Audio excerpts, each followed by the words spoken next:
गुरु प्यारी संगत जी, जय गुरु जी।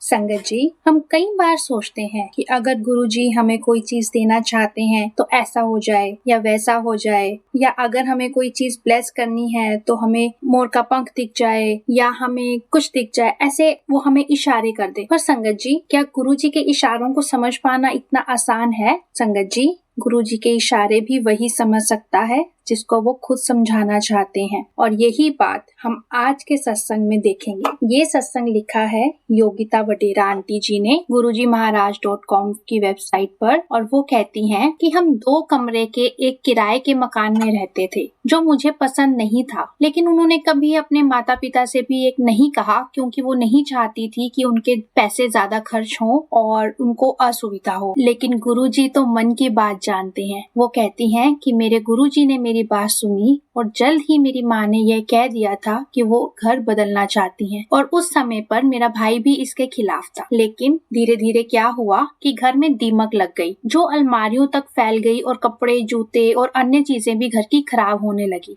तो हमें घर बदलने के बारे में सोचना ही पड़ा। हमने घर की तलाश शुरू की। हमें पास के एक इलाके के ए ब्लॉक में एक घर मिला और हम किराए के सौदे पर बातचीत करने ही वाले थे। मुझे पूरा विश्वास था कि हमारे घर बदलने के फैसले के पीछे गुरुजी का हाथ था, और मैंने उनसे प्रार्थना भी की थी कि हमारा नया घर शुभ हो, और सबसे महत्वपूर्ण बात यह है कि उसका किराया ऐसा ना हो कि वो दे ना पाए। उसी दिन मुझे पता लगा कि एक सत्संग हो रहा है, तो मैंने अपने मन ही मन में सोचा कि अगर मैं इस सत्संग में शामिल हो सकी तो इसका मतलब ये है कि गुरुजी ने उस घर को लेने की मंजूरी दे दी है। जैसा कि संगत जी हम आम करते हैं, अगर हमें अपना कुछ काम का पता करवाना होता है तो हम गुरुजी से जवाब मांगने लग जाते हैं इशारों में। ऐसा ही इन आंटी जी ने भी किया। शाम को वो सत्संग में गई। ये वहीं पर था जहां उन्होंने नया घर लेने की सोची थी। उन्हें पूरा यकीन था कि गुरुजी ने जो घर चुना है उसके लिए उन्हें हरी झंडी मिल गई है। उसके बाद उस घर के मालिकों से मिलने गए। उन्होंने 15 दिन तक का इंतजार किया, लेकिन घर के मालिकों ने बिना कुछ कारण बताते हुए वो घर देने से मना कर दिया। अब यहाँ पर वो आंटी ये सोचने लग गई कि ऐसा कैसे हो सकता है, क्योंकि गुरुजी ने तो मंजूरी दे दी थी। जब उनको गुरुजी ने इशारा दे दिया था तो फिर ये कैसे हो सकता है। लेकिन संगत जी, गुरुजी के ब्लेस करने के अपने ही तरीके होते हैं। उनके तरीकों को समझना बहुत मुश्किल है। हम उनके तरीकों को नहीं समझ सकते। तो फिर संगत जी, आंटी ने फिर से घर की तलाश शुरू। उनको फिर से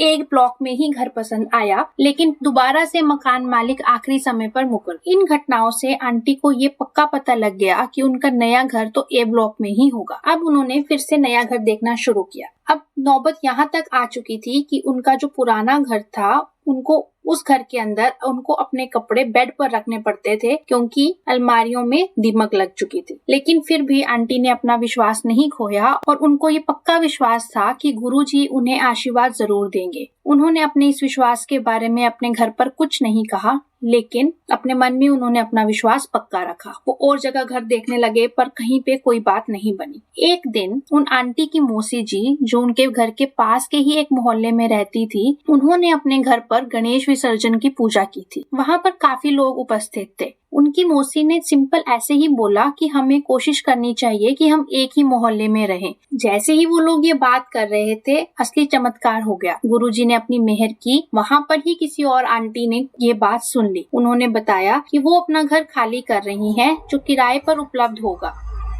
तो अगर वो चाहें तो उस घर पर एक बार नजर मार सकते हैं। जब योगिता आंटी वहाँ पर अपने घर वालों के साथ घर देखने गई तो उन्हें वो घर बहुत पसंद आया, और वो घर भी ए ब्लॉक में ही था। अब मन ही मन अब आंटी को ये पक्का विश्वास हो गया था कि गुरुजी उन्हें वहीं रहने के लिए कहेंगे। उनके जाते ही वहाँ सौदा हो गया, और हैरानी की बात ये है संगत जी कि उन्हें पहले से भी कम किराया देना पड़ा, क्योंकि किसी बिचौलिए को बीच में कमीशन ही नहीं देनी थी। आंटी कहती हैं कि मैंने कभी नहीं सोचा था कि मैं इस घर में रह पाऊंगी जो इतना खूबसूरत और बड़ा है, लेकिन गुरुजी ने इससे संभव कर दिया। यह तो कहने की जरूरत ही नहीं है कि हम सबको ये घर बहुत पसंद है और हम वहाँ रहकर बहुत खुश हैं। हमने 6 नवंबर को घर पर सत्संग करवाया और गुरुजी हमें आशीर्वाद देने आए। आंटी कहती हैं कि गुरुजी परम स्वामी हैं।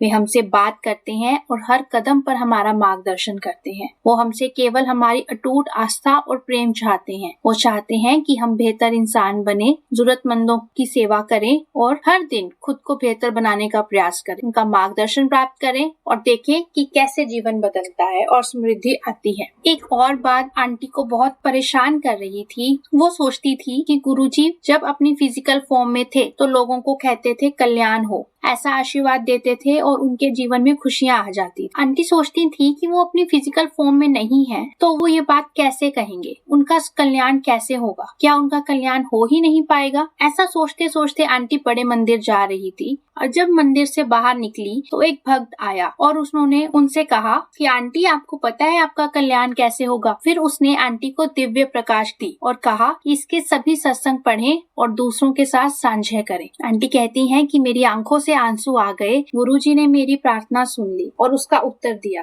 भक्त ने मुझे आगे सलाह देते हुए कहा कि मैं लोगों को मंदिर की ओर आकर्षित करूं ताकि मुझे आशीर्वाद मिलता रहे। मैं उनके मार्गदर्शन का पालन कर रही हूं और हर पल गुरुजी के प्रेम और आशीर्वाद को महसूस कर रही हूं। गुरुजी, मैं आपसे बहुत प्रेम करती हूं। मुझे अपने पुत्री के रूप में स्वीकार करने के लिए आपका बहुत बहुत धन्यवाद। जय गुरुजी, जय गुरुजी, शुक्राना गुरुजी। संगत जी, आपने देखा किस तरीके से गुरुजी ब्लेसिंग्स देते हैं, किस तरीके से गुरुजी मेहर करते हैं। उनके मेहर करने का, उनके ब्लेसिंग्स देने का अपना ही तरीका है जिसे हम नादान बुद्धि लोग कभी नहीं समझ सकते। बस गुरुजी का ध्यान कीजिए और हर चीज गुरुजी पे छोड़ दीजिए। गुरुजी स्वयं कृपा करेंगे। जय गुरुजी, शुक्राना गुरुजी।